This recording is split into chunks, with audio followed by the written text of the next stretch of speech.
And what would you say to those buyers that are, wanting to wait or maybe wait a year and stuff to kind of let the market play out and at that point be able to make a decision? What would you say to those buyers that are wanting to wait for better interest rates?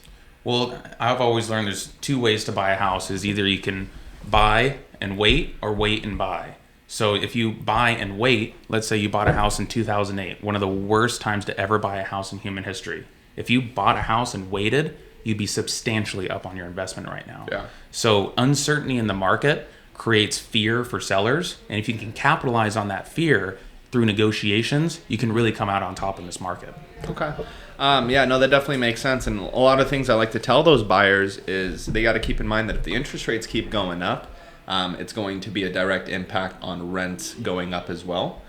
Just because a lot less people will want to buy, there'll be more people in the rental market, and then typically, that 2-bedroom, 1-bath that you're renting, for $1,700 is going to be going up.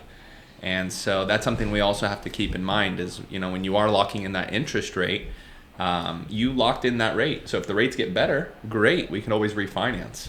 And if they don't get better, let's say they get worse, at that point, you're going to be happy you were able to at least lock in a good interest rate and keep that payment consistent and not in fear that, it's going to keep going up over the next 5 years while the market starts correcting itself.